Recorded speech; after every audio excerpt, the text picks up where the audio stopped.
యుద్ధరంగంలో కుంభకర్ణుడు ఘోరంగా కూలిపోవడంతో రగిలిపోతాడు రావణుడు. దీంతో తన తదుపరి అస్త్రాలైన అతికాయుడు, ఇంద్రజిత్తులను రామలక్ష్మణులపై ప్రయోగిస్తాడు రావణుడు. సమర రంగంలో ఓ కొత్త అధ్యాయం రాసే సమయంలో రాక్షస మాయల బలాన్ని ధర్మదీపం ఆపగలిగిందా?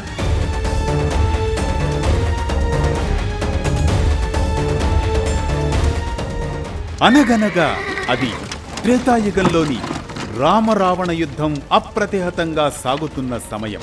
రాక్షస సైన్యంలో చీకటి పెరిగింది, రామధర్మానికి ప్రకాశం పెరిగింది. కుంభకర్ణుడు మరణించడంతో రావణుడు భీతిల్లుతాడు. దీంతో రావణుని కుమారులైన నరాంతకుడు కూడా యుద్ధరంగంలో నిలిచి అంగదుడితో వీరోచితంగా ఎదుర్కొన్నా చివరకు మరణిస్తాడు.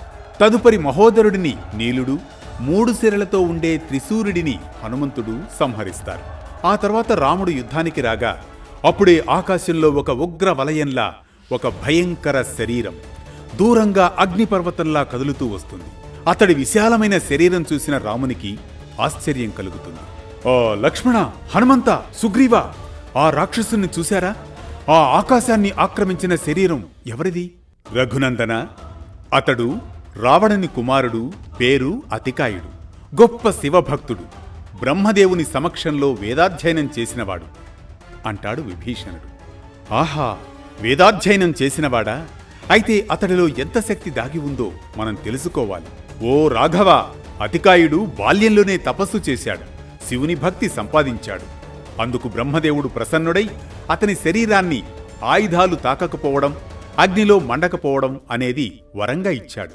అతని యోగశక్తితో అతని శరీరం ఉక్కులా దృఢంగా ఉంటుంది. వాయువును స్వేచ్ఛగా అధిగమించగలగడం అతని విశిష్టత." విభీషణ, ఇక్కడ ఒక్క విషయం మనం గమనించాలి. ధర్మానికి విరోధంగా శక్తిని వాడే వారిని దైవ వరాలు ఎప్పటికీ రక్షించవు.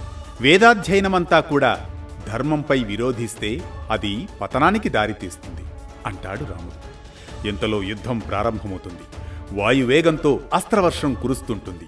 అతికాయుడు యుద్ధంలో ఎందరో వానరుల్ని మట్టి కరిపిస్తూ ఉంటాడు. ఆ సమయంలో లక్ష్మణుడు యుద్ధం చేయబోగా, "ఓ లక్ష్మణ, నువ్వు చిన్నపిల్లాడివి, నీకు నాతో యుద్ధమేంటి? నేను అతికాయుడను. వీరులతో, నా స్థాయి వాళ్లతో యుద్ధం చేస్తాను. రమ్మను మీ రాముణ్ణి" అంటాడు అతికాయుడు. "అతికాయ, నీకు రాముడు కావాలా? నేను సమాధానం చెబుతా, కాచుకో" అంటూ బాణాలను అతికాయుడి మీద ప్రయోగిస్తాడు లక్ష్మణుడు. ఎన్ని బాణాలు ప్రయోగించినా, ఎన్ని అస్త్రాలు వాడినా అతికాయుడి కవచానికి తగిలి పడిపోతూ ఉంటాయి. ఆ సమయంలో వాయుదేవుడు ప్రత్యక్షమవుతాడు. "ఇదిగో లక్ష్మణ, బ్రహ్మవరంతో కవచంతో ఉన్న అతికాయుడిపై బ్రహ్మాస్త్ర ప్రయోగం చెయ్యి లక్ష్మణ" అంటూ చెబుతాడు. ఆ సమయంలో లక్ష్మణుడు బ్రహ్మాస్త్రాన్ని అతికాయుడిపై ప్రయోగిస్తాడు. దీంతో అతికాయుడి కవచం పగిలిపోతుంది. వెంటనే అతికాయుడు కూలిపోతాడు. అలా అతికాయుని వధ అనంతరం రణరంగం రక్తసిక్తమవుతుంది. రావణుని మనస్సులో తిరుగుతున్న ఒక్కో ఆలోచన ఒక్కో అస్త్రంలా మారుతూ ఉంటుంది. కుంభకర్ణుడు కూలిపోయిన తర్వాత కుంభ నికుంభాది వీరులు, దేవాంతక నరాంతక అతికాయ త్రిశురులనే రావణ నందనులు, మత్తుడు ఉన్మంతుడు అనే రావణ సోదరులు అంతా యుద్ధానికి వెళ్లి వారు కూడా మరణిస్తారు. పిదప యూపాక్షుడు, శోణితాక్షుడు, ప్రజంగుడు, కంబనుడు కూడా యుద్ధంలో రామలక్ష్మణుల చేత, వానర భల్లూక సైన్యం చేత మరణిస్తారు. ఇక రావణుని అంతిమ ఆశ ఇంద్రజిత్తు. ఇంద్రజిత్తు యుద్ధ నైపుణ్యం, మాయా యుద్ధం, దేవతల ద్వారా పొందిన భయంకరమైన శక్తులు ఇంద్రజిత్తు కలిగి ఉండడంపైనే ఆశలు పెట్టుకుంటాడు రావణుడు. ఇది అతలాకుతలం చేసిన అతికాయుడి రంగప్రవేశం, చిత్తు చేసిన లక్ష్మణుడి నిశ్శబ్ద బాణం. ఈ కథనం మనకిచ్చే సామాజిక సందేశం ఒక్కటే: ధర్మానికి విరుద్ధంగా శక్తిని ప్రయోగించే వారిని దైవ వరాలు, శక్తులు ఎప్పటికీ రక్షించవని. వేదాధ్యయనమంతా కూడా ధర్మంపై విరోధిస్తే అది పతనానికి దారితీస్తుందని. రేపటి కథనంలో ఇంద్రజిత్తు యుద్ధరంగ ప్రవేశం.